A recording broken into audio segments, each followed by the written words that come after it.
And I think probably it would just be helpful at this stage to answer questions, right? So I think that's why I'm here today, is to tell you a little bit about what we've done and then to answer your questions. So I'm a professor of environmental sciences here at SIUE. I've been here 12 years. I advise master's students in environmental and sustainability education. That's really been one of my primary roles. I also direct our Center for STEM Education on campus. But over the last 3 years, I've been placing a lot of my students in internships. I really believe that our master's students, and of course our undergraduates as well, but many of our master's students are looking to take a position in the nonprofit sector. They're interested in climate change and sustainability. So I've really tried to connect every graduate student that I've advised with a community project of some sort. So that's how we got started, how I got started down this path of greenhouse gas inventories. I was approached first by Granite City, and they were interested in doing a greenhouse gas inventory, their first one, so their baseline inventory, as part of their sustainability plan. So I had 2 graduate interns work on that project.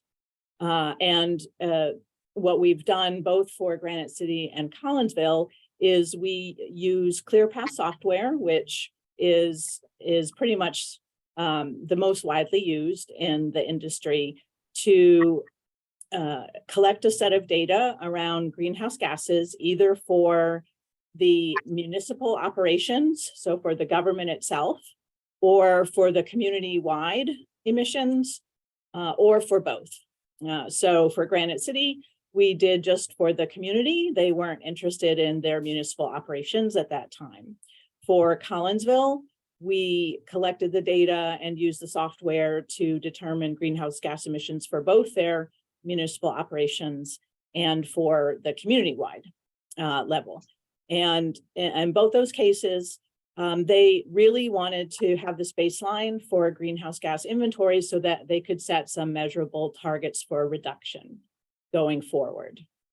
And then they will repeat their inventories every kind of 3 to 5 years, depending on what their goals are. So the reason that I just really believe in it is because the students have an incredible opportunity. Doing a greenhouse gas inventory involves working closely with the city governments, with the city manager or sustainability coordinator to collect the data that are needed. And if I can share my screen, I'll show you the Collinsville report in just a minute to give you a sense of that.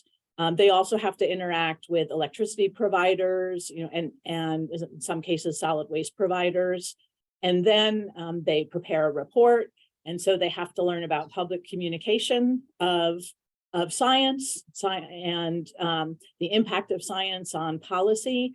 And then they present in both cases, they presented to the city council and to the mayor. So they're also out there kind of in that public forum and also answering questions from council members. And in the end, they're really seeing how something that they've done affects the direction of a local government and its policies going forward. So it's been a wonderful experience for the graduate students that we've had involved. And I'm hoping, I think Derek would say mutually beneficial. If I have the capability to share my screen, I could just show you the final product for Collinsville, just some pieces of it to give you a sense of what we did. Thanks, Dr. Locke. Todd is up, and I forgot to have Todd introduce himself. He's our incredible Director of Public Works and our staff liaison, and he's amazing. Sorry, Todd. Sharon, Dr. Sharon, I give you I made you co-host, so you should be able to share. Okay, great. Yes, and please just call me Sharon. That's fine. Oh, okay. All right, so hopefully this will work okay. Even after all these months on Zoom, I'm always afraid I'm going to share something I shouldn't be sharing, like I don't know, like a chat with my husband or something. So this was the final product. There was also a PowerPoint presentation and a presentation to the city to the city government. We worked very closely with Derek Jackson at Collinsville because they had the graphics that they wanted in a certain style. So my graduate student was really involved in the data collection, the data analysis, and compiling everything. And then Derek took a lot of that and made it look very professional. We haven't taken it that far yet where we're actually involved in sort of the design of the brochure, but that's something that we could do, of course, in association with communications. So just to give you a sense of the scope of the project. So the report has kind of background that's available for the public to read about what is important about climate change. How do we calculate greenhouse gas emissions? What kind of sources are there for greenhouse gas emissions, and what kind of scope of greenhouse gases can there be? And then for Collinsville, as I said, we did a community-wide inventory, which was chapter 2 here, and then the government operations, which is chapter 3. Both to do both of these inventories, there's a product by an association that helps local governments with this type of work, and it's called ClearPath Software. And so we have worked with those 2 cities. They chose to get a license for, and I think it was $600 for them. And in order so that their staff could also see that license. But we also have access. So it's sort of a shared access between SIUE and the municipality. But I can talk a little bit more about that. And then there's some recommendations and conclusions that align with the sustainability plan, which I saw you have on your website. So then just to kind of, I'm going to go a little fast, so hopefully it won't make you sick, but I just want to come down. Okay, so the community-wide inventory. All right, so this would include, all of your residential areas, your industrial areas, commercial areas.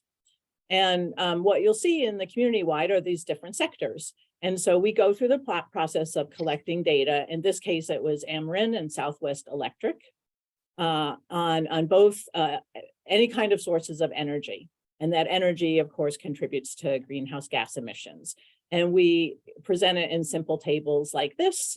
The software, ClearPath, takes the raw data, kilowatt hours, and converts it into this metric tons of CO2 equivalents, which it sounds like some of you, from your expertise, so you have a very strong commission, would know what that is. But it's a way, CO2 equivalence is a way to convert different types of gas emissions so that it's all standardized. So for example, methane is a greenhouse gas that's much more potent than CO2. So if you have a volume of methane that's being emitted, you have to convert it into a standard unit so that you're consistent across the different categories. So that's what CO2 equivalence is. It's to account for the potency of different greenhouse gases. Then there's transportation, of course. And for this, we collect data using vehicle miles traveled. And for both of the cities that we've worked with, Madison County Transit is the holder of that information. So it's literally how many vehicle miles are traveled annually, and for the year that you're looking at, the baseline year that you decide on, within the boundaries that you choose. And so that information is available. There's also a Google tool. It's Google Environmental Insights Explorer. So if the transit, like the county transit, doesn't have the data, it can be supplemented by this Google Insights tool. And you might be interested in looking at it if it sounds like something that's interesting to you and you haven't seen it. So it's Google Environmental Insights Explorer. So energy and for buildings and transportation are usually the 2 biggest. I'll try to go a little faster here, but then there's also solid waste. So the solid waste that is sent to the landfill. So solid waste from your community that goes to the landfill. And then also energy associated with the delivery and treatment of water and treatment of wastewater in your community. It also has emissions associated with it. And then for any kind of gas transportation of gas, like natural gas, there's something called a fugitive emissions, and in which some of the gas escapes from the pipelines. And so there's a small calculation for that as well. So then what you wind up with is a summary like this that has the emissions in the very right-hand column in metric tons of CO2 equivalents for the different categories. And then, of course, for the public, we tend to do some sort of, we do an infographic, pie chart, something like this. And you can see for Collinsville, kind of as we expected, residential energy was the primary, 42% of the emissions composed by that, and transportation was next, 32%. And then you also get a sense of like the total emissions for the community. So this was very interesting. And I think I might've been talking to you, Jamie, about this. So they had 383,000 approximately metric tons. And then if you compare to some other cities of similar size in the region, so for example, Edwardsville did one, but quite some time ago, it's in the like 300 to 400,000. What was very interesting for us is when we did Granite City's greenhouse gas inventory, their metric tons were over 2 million. And of course, that's because of Granite City Steel being located. So they have the steel industry. So their industrial energy was significant. And so, just not that was a surprise, but to have that data was very interesting. I'm just going to scroll down quickly to show you the results, not all the separate data, but the results for the just the municipality. All right, so then if you look at government operations, so this is just what Collinsville the municipality spends, the emissions that result from its operations. So this, of course, is very interesting to communities because it's a place for potentially municipalities to save money.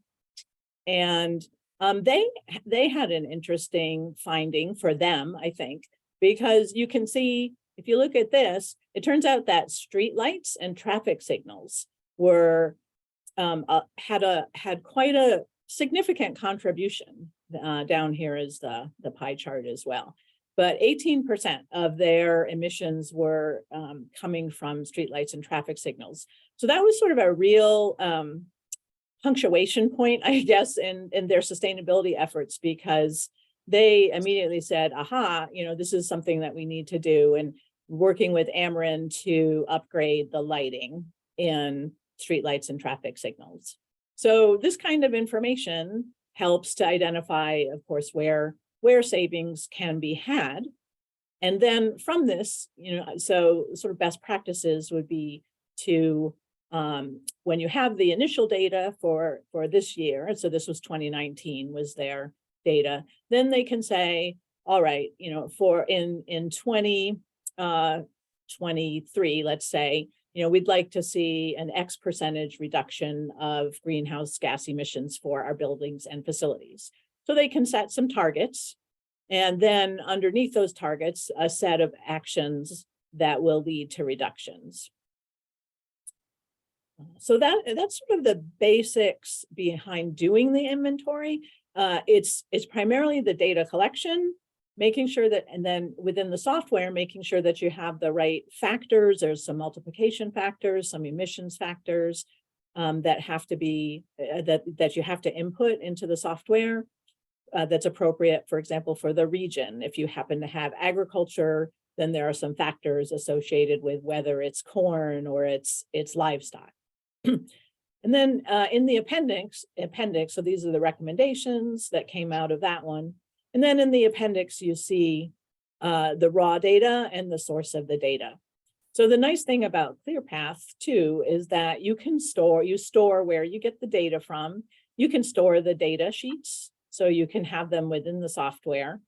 And then you can also set the confidence level. So if you have data that has to be, you don't have direct data, so you have to make some estimates based on best practices, then you can say perhaps that you have medium confidence or low confidence in the estimate for that particular thing that you're deciding on. And then just as an example of things that data that can be collected. So for the municipality, they looked at their employee air travel, passenger miles. So if there were trips that have been done, so they incorporated that, as well as they did an employee commute survey to determine what kind of commuting patterns their employees had within the municipality. And then that data went into the municipal operations inventory. So that certainly gives it a higher level of confidence than if they were to make some broader estimates without actually having the data from the survey. So that's, I think I can stop sharing. Hopefully that's just gives you a general overview of Wow. yeah. That's Yeah. fantastic. That is even like more detailed than I thought. Jeff, you have a question? Go. Yeah, I had a question on the I guess the energy section, and how were you looking at I guess you're multiplying greenhouse gas intensity times energy usage. And this is particularly with respect to the city's energy consumption. Are you just taking the utilities fuel mix from the grid and the greenhouse gas intensity of that and multiplying it by the city's energy usage? Is that basically how you're getting that figure? Yeah, it is an Okay. estimate like that. Yeah. Yeah. Where I was going with that is then how does that get reflected if, say, the city were to put rooftop solar on all its buildings and generate most of its own electricity? How Well, does that get taken off the top then? Well, then that should be reflected in their energy bills. So literally for Collinsville, we had their monthly energy bills. And so we were able to see the electricity usage, for example. So if they were generating their own electricity, you know, there would be there should be, and that would be reflected in the electricity suppliers, the billing. And then Okay. we would be able to, yeah, I mean, you would be able to calculate that. And Gotcha. there So are, you're taking purchased energy, in other words, yes, energy purchased from the utility. Okay. yes, Yeah, that makes that's sense. how we do it. Another one that's kind of funky, but it's, you know, it's sort of the similar idea, the idea of solid waste. So because that's tricky. So, you know, the city is, if we just look at municipality, they're sending solid waste and recycling to a landfill or recycling facility. And you have to do things like make an estimate of what kind of solid waste you're sending.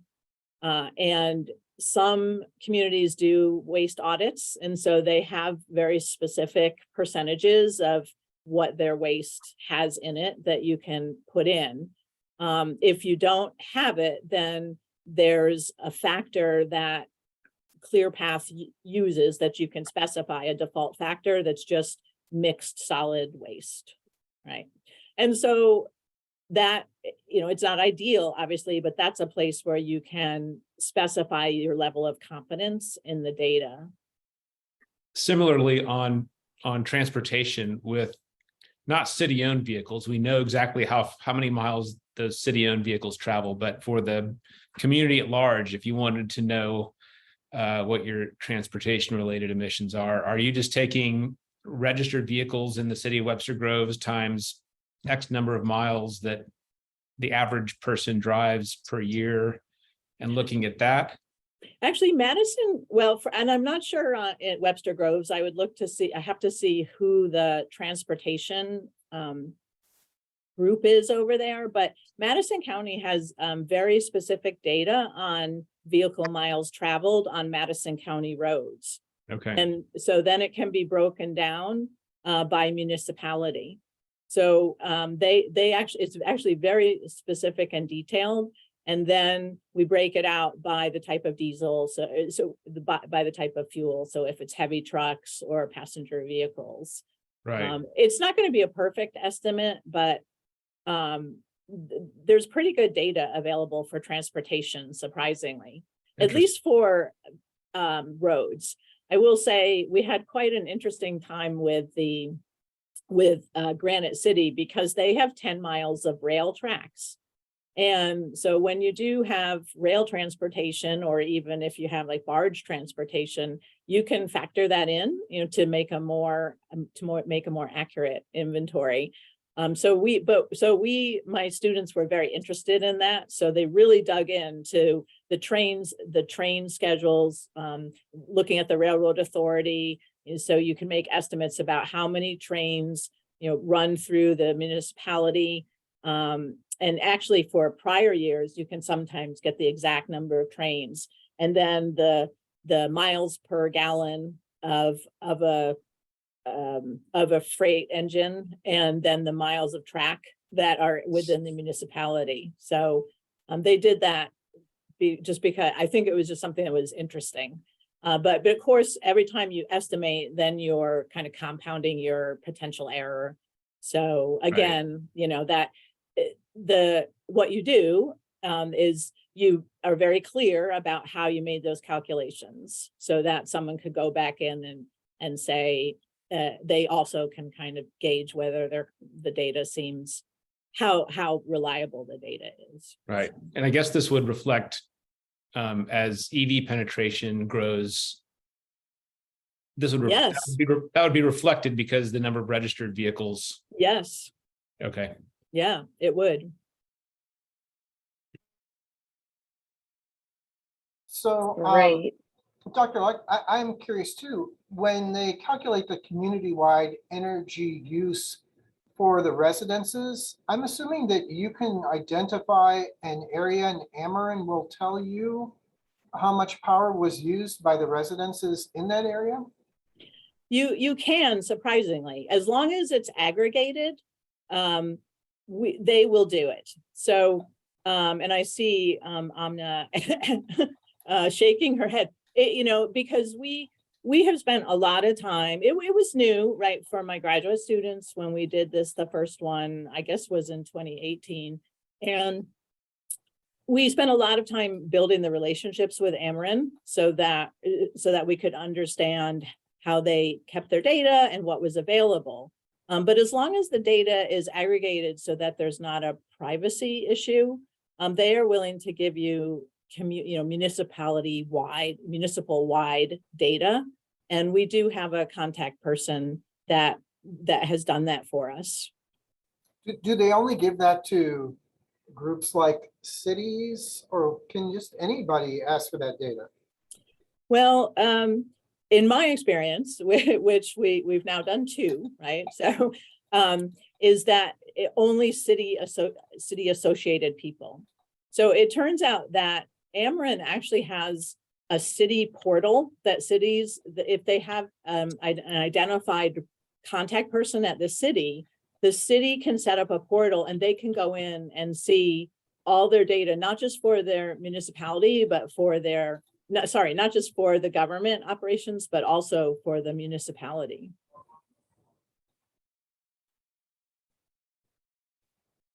It's a special portal.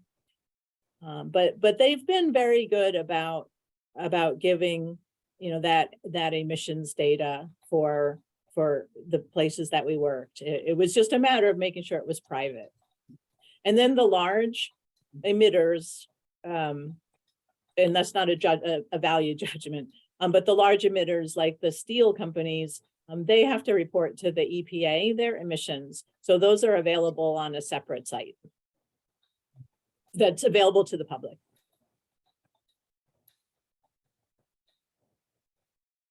Yeah. What is the timeline from start to finish? Like once the students get involved and start, collecting the data to the point where like the report can be like published? Yeah, it's generally what we've done is set up for like one semester. We've set up a contract that it would be a semester plus some time in the summer, so that we had enough lead time, because the data collection, we're never quite sure how long the data collection is going to be. And so we've set up in the last case with Collinsville, we set up a contract and we said, we think this is what it's going to take. And so we set up a contract for 10 hours of a student's time, kind of recognizing that they're also students. and there's an educational component, right? Like for me, the education of the student is a key part of the internship. So we want it to add to and not take away. So we set it up for 10 hours a week for, with Collinsville, it was February 1 to August, the middle of August. And then we just made an arrangement that if we were finished, and it didn't take the whole time, that we would just end the contract.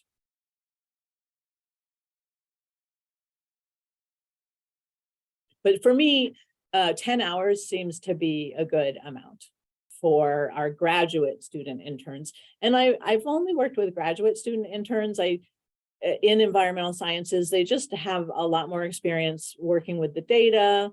They have a little bit more comfort level in contacting Ameren and Republic Services and waste management. And so I haven't extended it to undergraduates, and I'm pretty firm on that right now, is because I think they can also do a better written report as well, just because of their experience.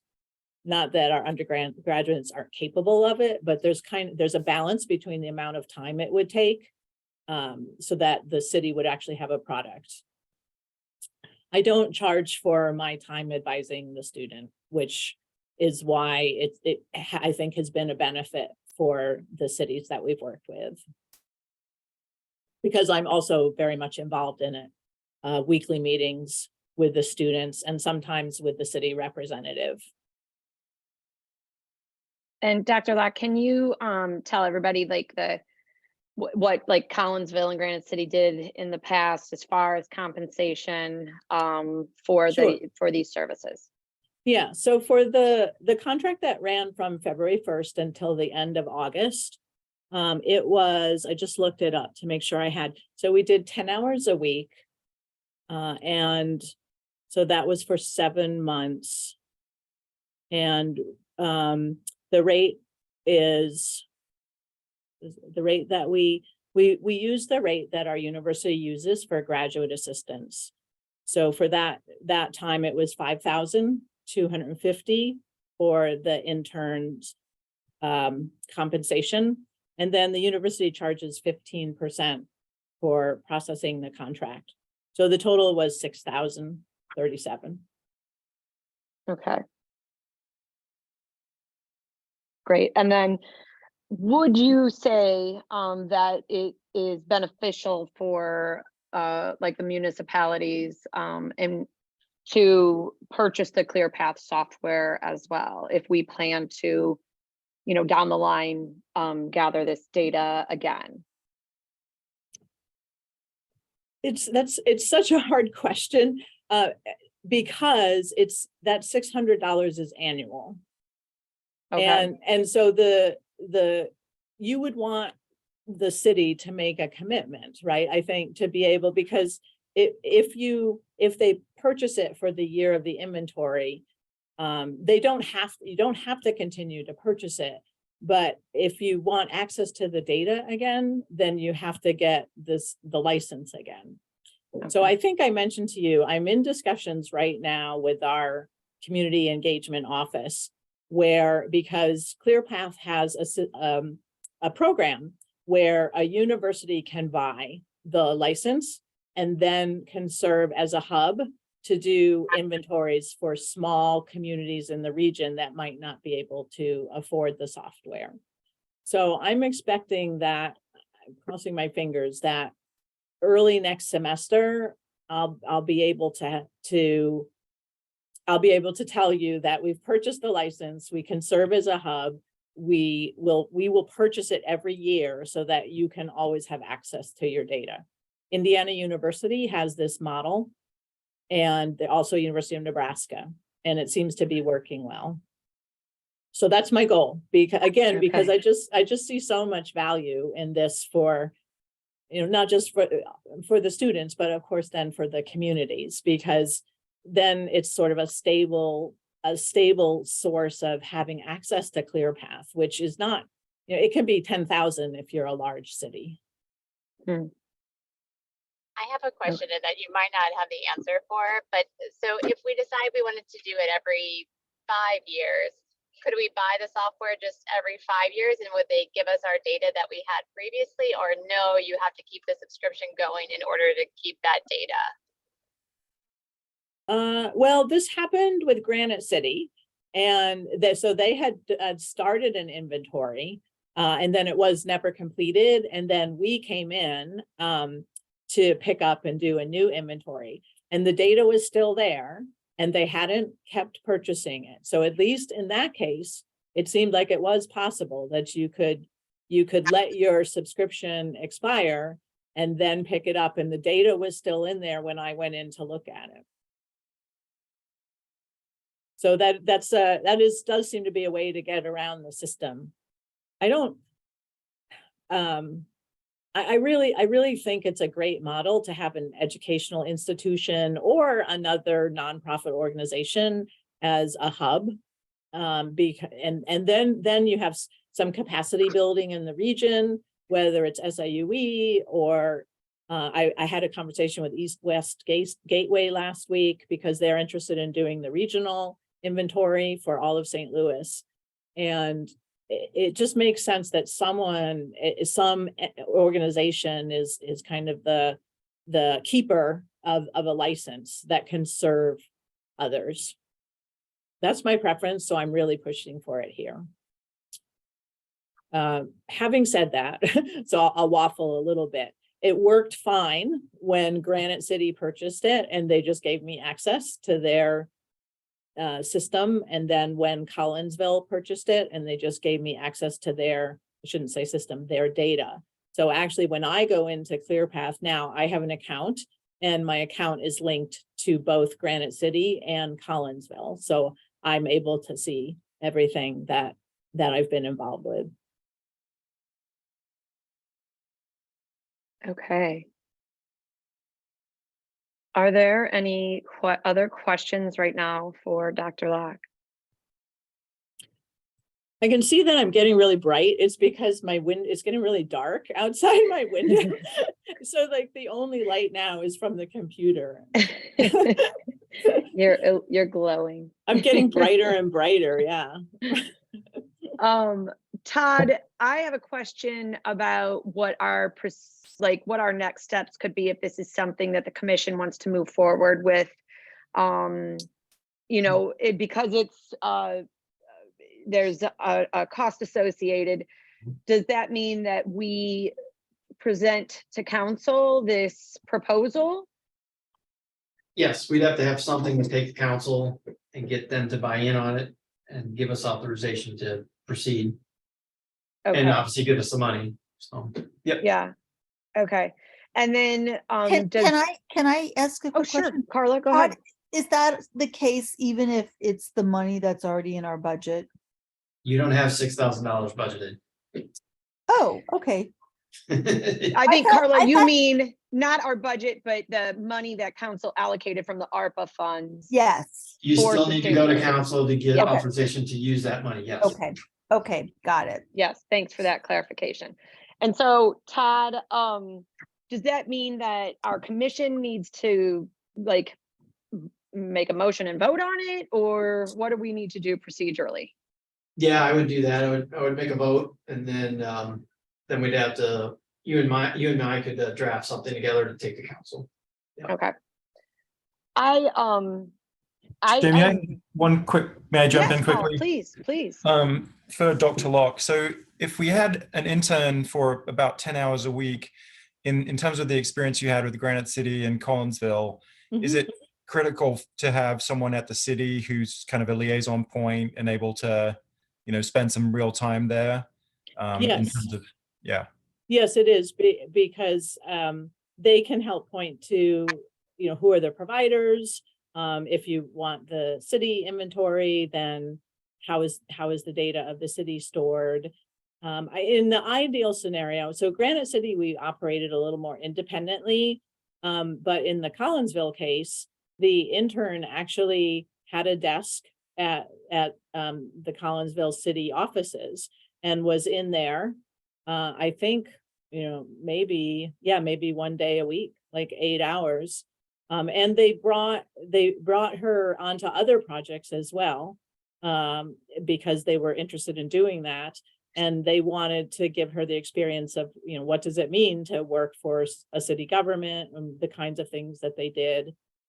So it was that true internship in that sense. And then the three of us, the liaison and the graduate intern and myself, we would meet regularly, approximately every week, to check in on where we were with the data, what still needed to be collected, were we were having any problems, those sorts of things, just making sure that we were all on the same page for expectations. It was a really wonderful experience for all of us, and a great thing. I would expect that you'd want to talk about it and see if it fits, within your goals. I'd certainly be very interested in working with you. Certainly if you go in another direction, that's okay too. I'm excited that you're doing an inventory and that other communities are trying to do an inventory as well. Dr. Lack, one more question. As far as the staff liaison that you and the intern worked with, from what department would best fit, what your needs are? Yeah, well, so Derek was our liaison. So he's a sustainability. He's a deputy city manager. Yeah, deputy city manager. I don't know if the city has someone who's got a sort of sustainability role or not. Not right now. Derek was very involved because he wanted to learn it himself. Yeah. He wanted to learn how to do it and understand it. Granite City was less involved, but it didn't mean that we couldn't have a good product. It just took a little longer because when we needed data, we didn't necessarily have someone whose priority it was to assist us in getting the data. So sometimes it took longer. I will say that we're getting faster, right? So the first time was the slowest, but now we have a lot of contacts.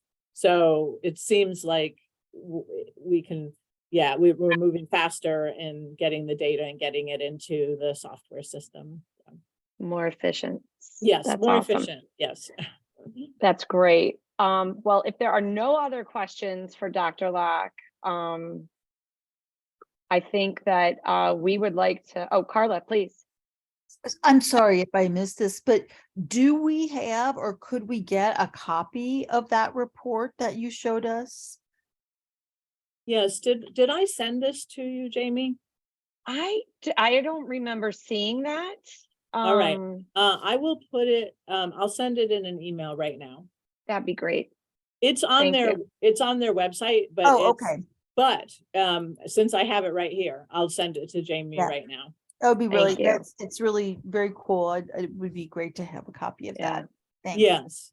Yeah, Great. it is. And I really commend all of you for the work that you're doing. And, I know this is volunteer work, but has such an important impact on your community. I visit Webster Groves a lot, by the way. Although I live in Illinois, I'm one of those Illinois people that travels over to St. Louis a lot. So good. That's awesome. Well, Dr. Lack, thank you so much for sharing your knowledge with us and this program and for your time this evening. We really appreciate it. We'll be in touch really soon. Sure. Okay. Nice to meet everyone.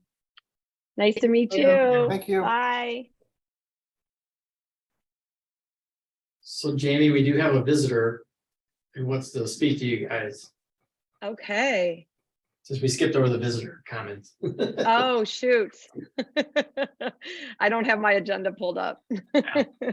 Are you talking about me? No, Oh, you're later, okay. Hi, Carrie. So I have a resident, Yael Shamroni. So Yael, I have allowed you to talk, but you'll need to unmute yourself. Hi, Yael.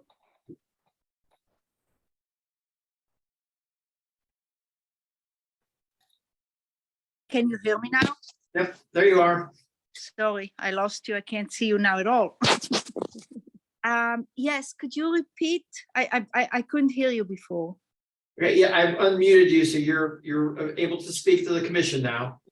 Okay. I was wondering if we can limit leaf blowers to maybe a day or two a week. It's just a it's a terrible nuisance. Our lives are consumed by the sound of leaf blowers that goes on for weeks now. Yes. So I mean that's so it's two part, and I have to apologize for my English. But first of all, Oh. the noise pollution. But the other issue, I don't think that most people are very educated about the sustainability issue, because there's no actual reason for collecting leaves. It actually hurts the environment, and people can save money not doing it. Yes. I agree. I agree. And thank you for joining us. And I'm sorry that at the top of the meeting, I didn't have my agenda in front of me, that I didn't ask you to speak straight away. No worries. And your English is delightful.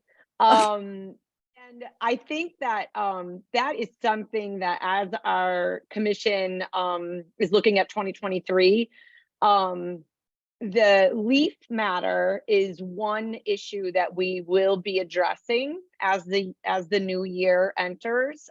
Especially, we're going to start with like a little spring initiative on importance of maintaining pollinator-friendly gardens and such, and yards.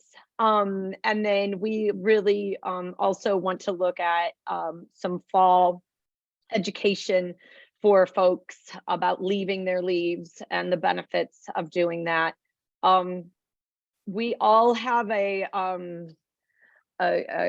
large distaste for the sound of leaf blowers as well. And that is something that we have been talking about, but we haven't quite figured out how to address that from a municipal standpoint. But it's definitely worthy of discussion. Yeah, because the noise pollution is obnoxious. And in fact, my neighbor's yard folks just left and there was leaf blowers going on the whole meeting. So I don't know if you guys heard them. Can Carla. I add something too? Yes. I think, you know, I would love to just make them all go away tomorrow.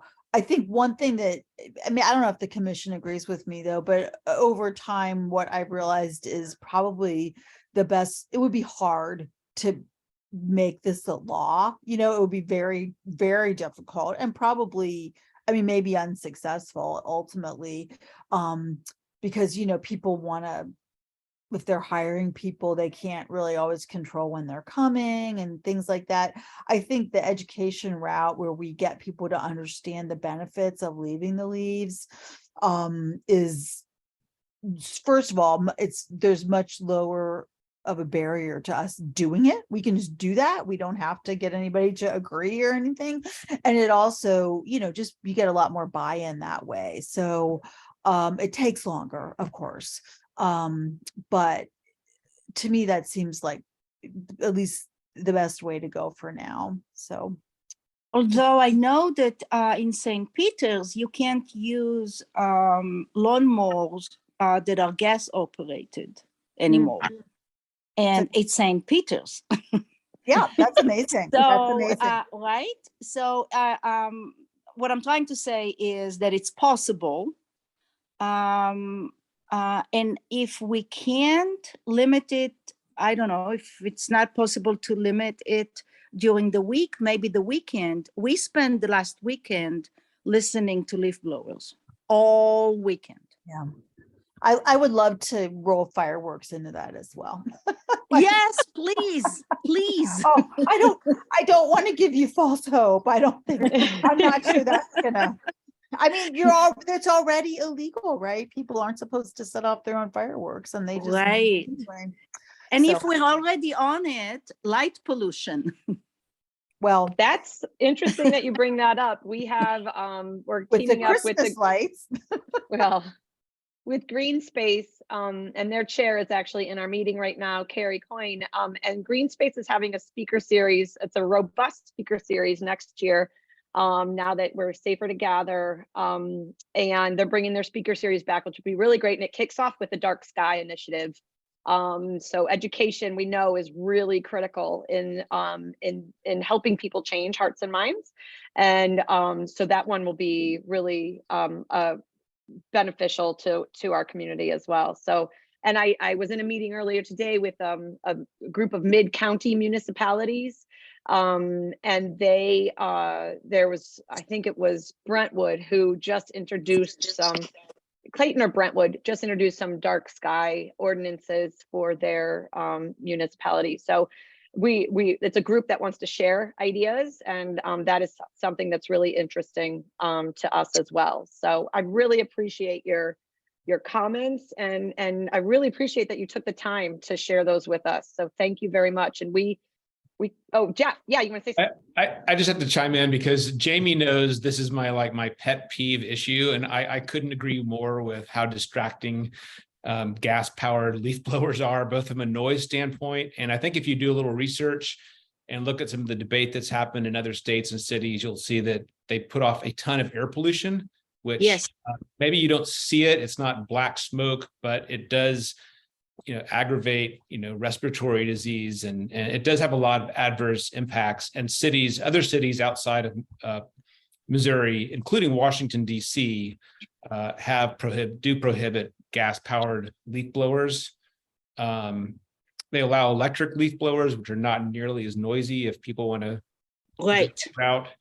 But there's been quite a bit written about this, that if people want to read up on it. And I know it wouldn't land well with a lot of people, but I do think it's especially with I work from my house, and if you work from home and you're on a conference call or a Zoom call and there's leaf blowers going around you, it's almost impossible to hear. So Exactly. I just had to say I'm with you 100%. So it's definitely something that's getting discussed around here. I can tell you that. That's fantastic. And I wouldn't, I think some people are just not aware. And some people will just, will be against any changes.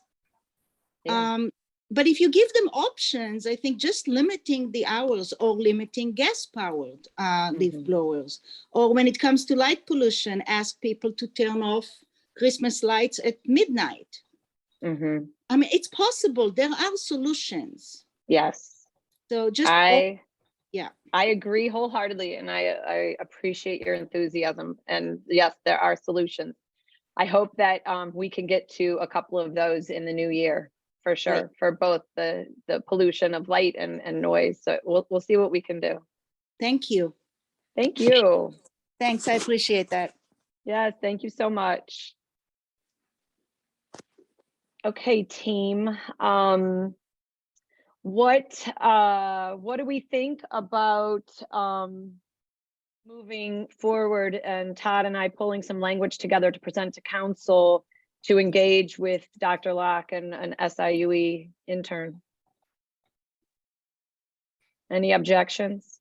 Yeah, all right, groovy. Todd, does somebody need to make a motion to vote on that, or? Yeah, you probably should, just to be technically. So that everybody's on Okay. board. Yeah. So should I repeat basically what I just said?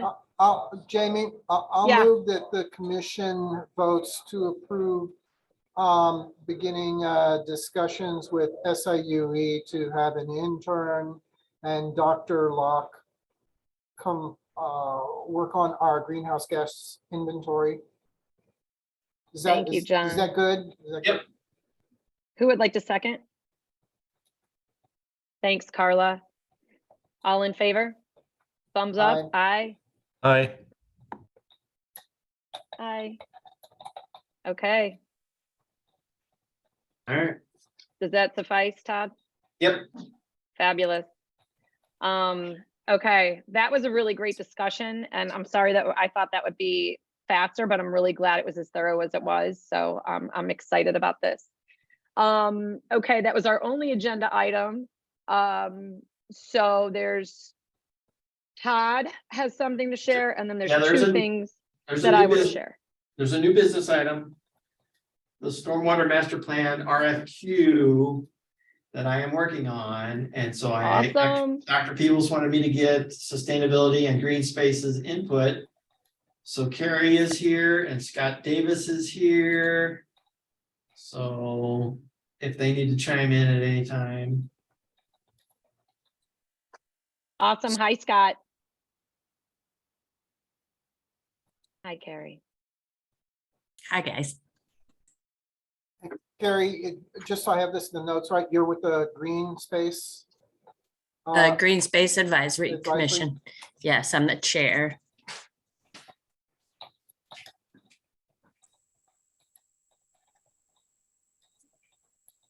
So just so everybody knows, we have a stormwater master plan that was done in 2002. So it needs some updating. So I'm putting together an RFQ to send out to engineering firms to get their interest in updating our plan. So my questions to you guys are, how involved do we want to get the public on it? Do we want to do like a surveys, have the engineering firm send out a survey to the residents? Do we want to do a town hall meeting? How do you guys want me to proceed with that? Todd, do you have a sense of, I mean, I guess, I've been to enough meetings that it depends on what kind of information we need, right? Because I would hate to put a lot of time and effort and money into meetings where people are just sort of complaining about things that we already know are problems, if that makes sense.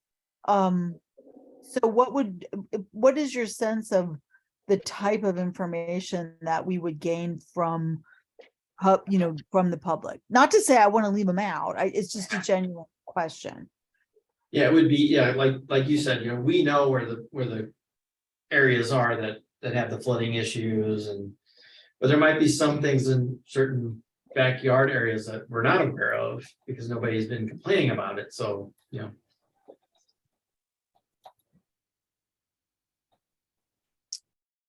guess I kind of feel like a survey should be enough if we're just really looking for information rather than right. opinions, if that makes sense. So I would kind of follow up on something that you said though, Carla. I mean, if you put it in a survey, put out a survey that you want people to take the time to answer, you're generally looking for some type of information, right? You need to know what it is to be able to put together survey questions. Mhm. So I'm, like for stormwater issues, I'm wondering what kind of information are we trying to find? Like if it's just that people don't want flooding, I mean, we kind of already know that. Right. Or is it more about our people, would people be willing to do certain things to improve the quality of our stormwater? I guess you need to kind of figure that out. What do you need to ask? Right. And I'm going off of Ladue recently did an RFQ because they were creating their first stormwater plan. They did that 3 years ago. So I'm working off of hers, but they did it in a 3-phase part. So the first phase was all the information gathering by surveys and meetings and whatnot. And then they had the plan designed, and then the third phase was coming up with a priority list and implementation procedures to get projects going. So ours doesn't need to be that involved because we already got the plan in place. It's just getting it updated with costs because the costs are from 2002. So obviously the costs have risen. So all of the projects that are listed in there, their costs are way low compared to what they would be today.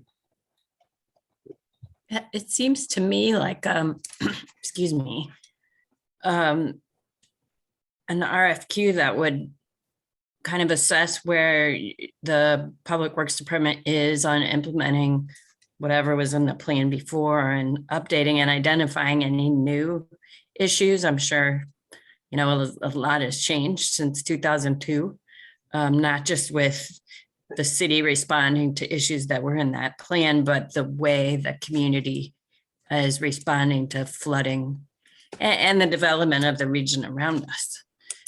And maybe after that, and after priorities or projects are identified as priorities, maybe then you could go out to the community and say, you know, what do you guys want to prioritize here? I know the city's been really great about doing that, but there's probably going to be projects identified that would be, you know, number one, and kind of from there we could survey the municipality. Good thought. Just a thought. Yeah, that's interesting. Todd, is there anything from that 2002 plan, which I know you expressed some frustration in the past with working with residents who are all, you know, a go for Yep. water solutions, but then when it comes to, you know, if it's easements or whatnot, like the things that stop you, is there anything that you would want to see changed? And is that necessarily something that we need to reach out to the community for, or how do you want to see that plan look differently? No, I think that would be something internally that I would have to work with the city attorney on, like maybe getting some kind of an intent letter from residents at the Mhm. beginning and have them sign something. It wouldn't be Yeah. binding, but it would be something that we could go back and say, well, you signed this with intent, but you wanted us to proceed with this. We're ready to proceed, but now you're blocking it. So Mhm. something along that line, but yeah, I don't think that would have to be any involvement in the community for that. That would be Yeah. something internal. Well, to John's point, I guess I need to like think this through a little more to understand what exactly we would need to know from Right. the community. And I do think that there's some validity and a lot of validity in what Carrie has to say, like, here are our priorities, and, you know, rate them in, you know, order 1 through 5 or something like that. Right. When it comes to the neighborhood at large, if it's going to require tons of construction, or I don't know. Yeah.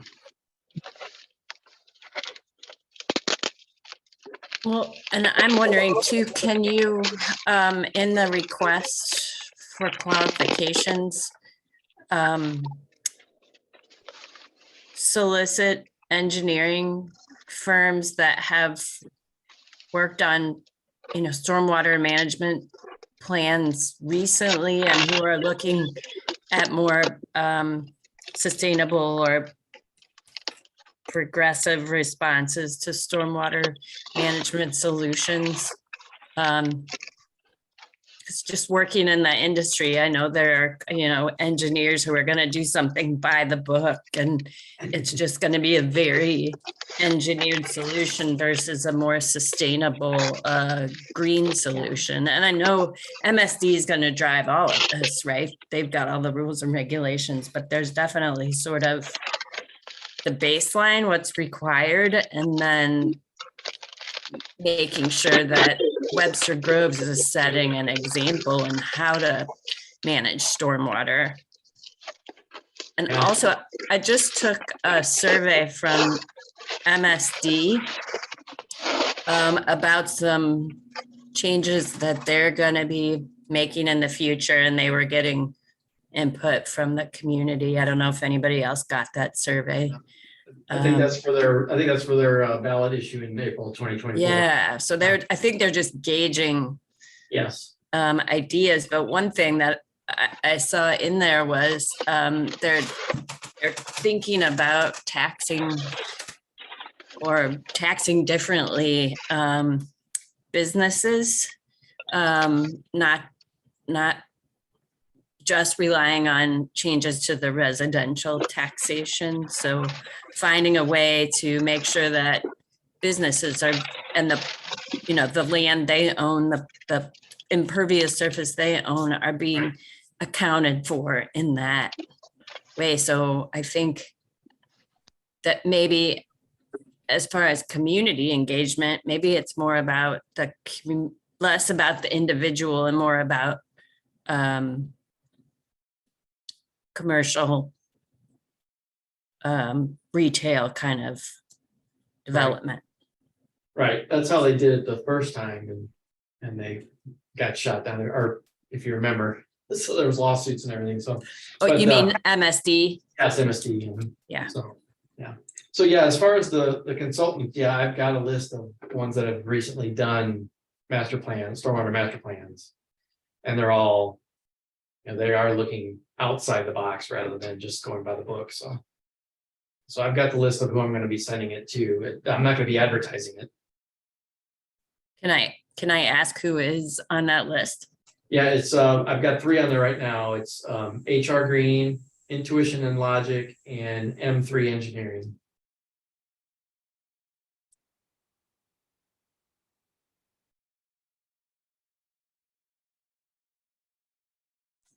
The request for qualifications. Once they give you that, then they give you a proposal, right? No, so it's just their qualifications is related to stormwater. Projects that they've done, how much workforce they have that are dedicated to stormwater, different things like that. Right. And then you score them based on, there'll be a scoring criteria that I'll have to put in the RFQ so they all know what the scoring is. And then we will sit down and score them after we get them in. And then after that, then we take the number 1 and then we start negotiating a proposal with them to get the prices. And if So we can't come to- basically, the city might have a budget they want to spend on this and they would negotiate with the winner of the RFQ, what can we get out of this budget? Correct. And if we can't come to a conclusion with the first one, then we go to the second one. So you come to a mutual agreement, so.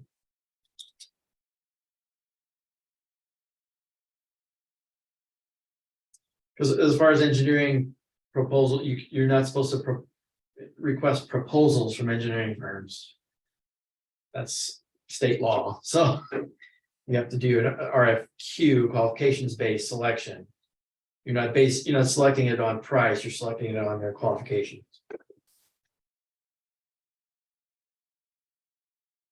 Okay, and because I don't know anything, what does that timeline look like? Well, I originally was gonna send it out early January and have it due back by the end of January, but I can push it back if you guys need more time to think about something and get to me how you think I should go about it, but otherwise I'm just gonna keep going the way I'm going and get it out early January.